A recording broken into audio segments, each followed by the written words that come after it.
So I'm very excited to be here with Bryce Johnson, inclusive designer at Microsoft. Bryce, welcome to Unmatched. Yeah, thank you. What do you do? What is inclusive design? So in my role at Microsoft, I work on the Windows and Devices team. I get to work full-time on supporting our customers with disability, right? At Microsoft, we have this mission to empower every person and every organization on the planet to achieve more. When we are not intentionally including people with disabilities in the products that we create, we have no hope of ever reaching our mission. So it's important for us to make sure that we are engaging with disabled communities to make our products for them. Super interesting topic, especially because we are discussing here today at the Global Innovation Forum a lot about how to make consumers, users more human, right? Right. And remove that terminology which, doesn't really allow us to connect with the people that we are designing or creating for, whatever it is, whether it's marketing, whether it's product. So I'm very curious to know, how do you design these products from a technological perspective for people with disabilities, and how do you involve them in the design process? Yeah, well, we believe in this principle of the disability community called nothing about us without us. So we strive to design with our customers and not for our customers. And that's a philosophical shift, I think, from a lot of traditional industrial design.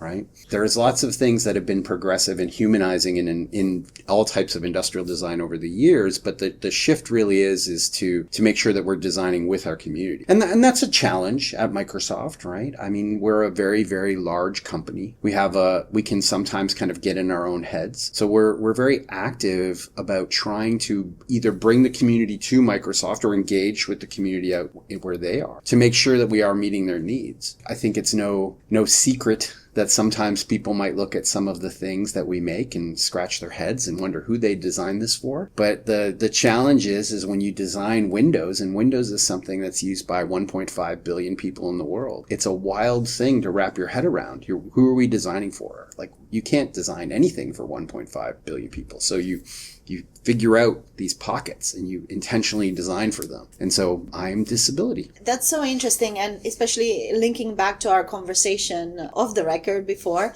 when we were talking about the use of AI and how technology is coming to help consumers do the things that they can't do, right, do them or do them better. In the case of the products that you're designing, how does that come into play? How does AI help, the segment that you are designing for? Well, I think in the short term, there's tremendous empowerment. My boss is this man named Dave Dame, who has cerebral palsy, and he has many wonderful sort of testimonials and showcases about how Copilot, which is a product of ours, can empower him to communicate in ways that he was never really able to do. And I think that's a sort of one of those things that just kind of automatically happens with a lot of what we're seeing in generative AI and what it empowers. But I think kind of a little bit more long term, what becomes really interesting as a designer of products and to kind of tie it back to this theme of life as a prototype is that modern products might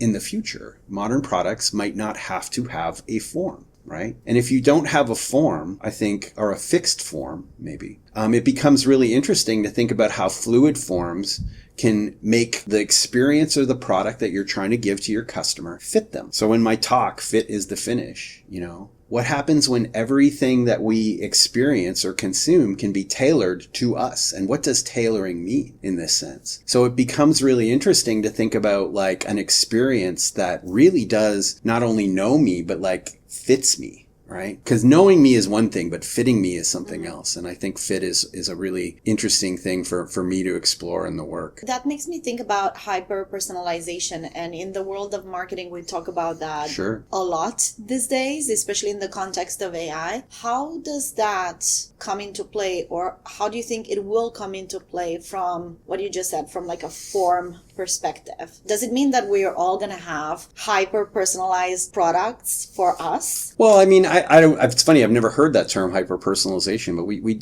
that's just my world. Marketing. Yeah. Well, we and so invent things. I think I do, however, say a lot in our world, in this world of disability, that all accessibility is personalization that takes into account human diversity, right? So if what I'm experiencing can understand who I am as a person and adapt the content to myself, then that is accessibility. Like that is what it is. So I don't need a ramp at the side of the building when the ramp can replace the stairs in real time as soon as I walk up to the building. Right? Yeah. And I think that's where we're kind of headed, at least from a digital experiences point of view. But how do we still take all this wonder and kind of make it work, for everyone? And I think some of the challenges around that are going to be like awareness and convention. We had this example this morning of the QWERTY versus the Dorvac keyboard, which I don't think most people even knew what a Dorvac keyboard was. But, Dorvac keyboards are really powerful for a lot of people with different types of neurodiversity. It's one of those things that but people aren't aware that they exist. That's so interesting. And I want to take it back more on the personal side of things. We were talking before about the usage of AI, and obviously having you as such a prominent figure in technology, I have to ask you this. How do you feel about AI, and how do you use AI in your daily life? Sure. Well, I'm very excited by the opportunity of AI. And I think, at Microsoft, it's very clear that we all are. But I am genuinely, personally excited just because of this potential to give people empowerment that they might not have had. Do we know everywhere where it's going to go? I don't know, but I'm thrilled by what it's given us kind of already and where we can kind of go. So how do I use it in my daily life? I think it's been interesting to watch certain presentations that we've already seen today about like forecasting and strategy, and see how they're suggesting to use generative AI as a research partner, as a writing partner. And that tends to be how I use it. Right? I tend to think of Copilot as my staff in some ways, right? Like how are you going to help me get this job done? How are you going to, help us as a team move forward? And it's interesting that we call our AI Copilot because that's really how we think about it. It's like, it's there to help you. It's your Copilot. How do you see it evolve if you think about the next 12 months ahead of us? What's your sort of prediction based on your imagination? Where do you think we'll be in 12 months from now?